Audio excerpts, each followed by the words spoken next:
Every day except Friday afternoon and Saturday. Free parking available. You go to B&H.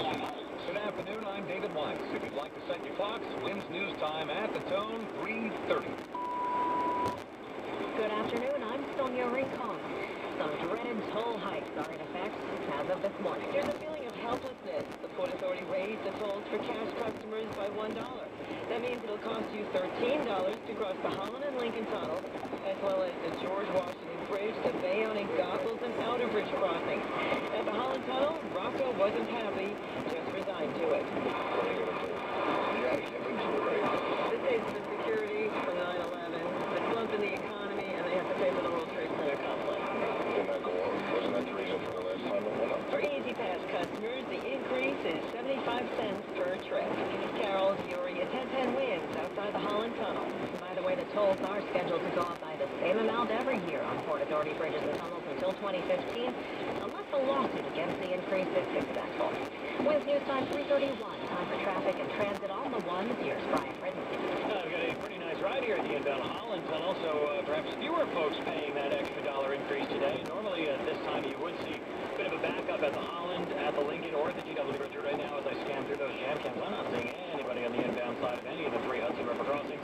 Let's go to the outbound side of the Lincoln Tunnel. We've got about a 5-minute backup. The outbound Holland showing a 10 minutes late and very slow on the Jersey side as you make your way through construction here on 1 and 9 up on the Pulaski Skyway. Brooklyn Bridge outbound. Let's pull it up on camera. A little bit of a slowdown here. Yeah, that outbound side just absolutely jam-packed. Inbound is not so bad, but outbound you've got delays stretching back across the span of the bridge onto the southbound side of the FDR, and then onto the eastbound BQE out of Atlantic Avenue, still working a disabled vehicle. Inbound Upper Deck and 59th Street Bridge remains very slow. Toll increase is also in effect for Bayonne, Goethals, the Outer Bridge crossing.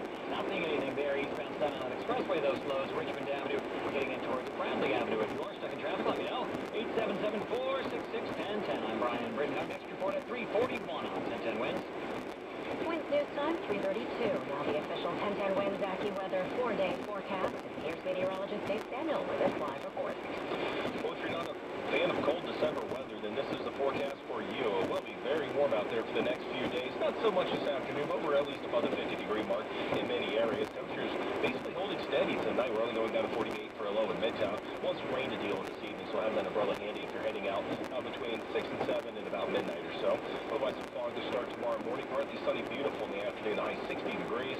Another mild night tomorrow night, down to 48. Then Tuesday, the warmest day yet. Clouds and sun, while the high of 64 degrees. But then a front will bring cooler temperatures Wednesday with a couple of showers. Wednesday's high 52. Right now in Central Park, it's 50 degrees and mostly cloudy. The humidity is 74%. Wind is out of the south around 5 miles per hour. Repeating the current temperature is 50 degrees, going down to 48 in Midtown. I'm AccuWeather meteorologist Dave Samuel on New York's weather station with 1010 Winds. Winds news time 3:33. A grease fire at a Staten Island home leads to a dramatic and disturbing scene. Details in 1 minute on 1010 Winds. For 20 years, Helen suffered from a rare neurological condition that caused her head to shake and twist to the right.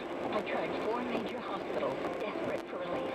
Each one spent months trying to help, but the spasms always came back. Then Helen heard that Winthrop University Hospital was successfully treating Parkinson's disease and other movement disorders with an advanced surgical procedure called deep brain stimulation. They wanted so much to help me, and I trusted them.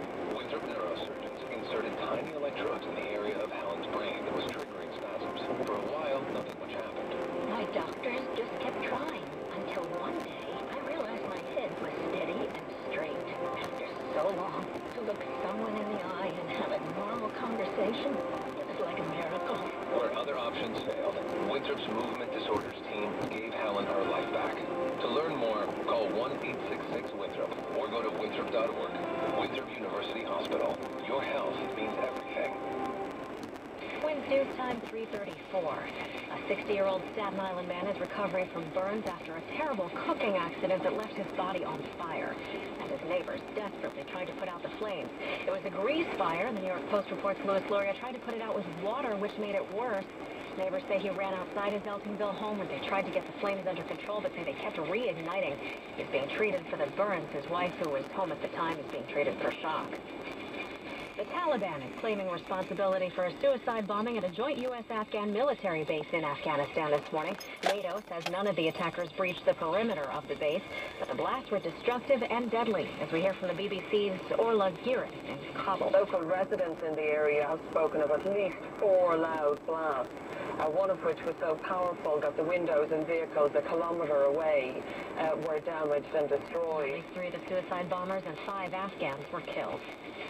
Wednesday news time 3:35. California is not known for rainy days, but that's all they've had lately in the northern part of the state. Flood warnings are in effect for the Napa and Russian rivers, with a third drenching storm system coming. The 2 waterways are expected to spill over their banks today or tomorrow. Barry Martin is with the Flood Control District. Because of the history of flooding in Napa, we have a really good idea of where the water will come out first. We know there are some certain points, so we can plan in advance. At this moment, if the projections of the rainfall totals are accurate,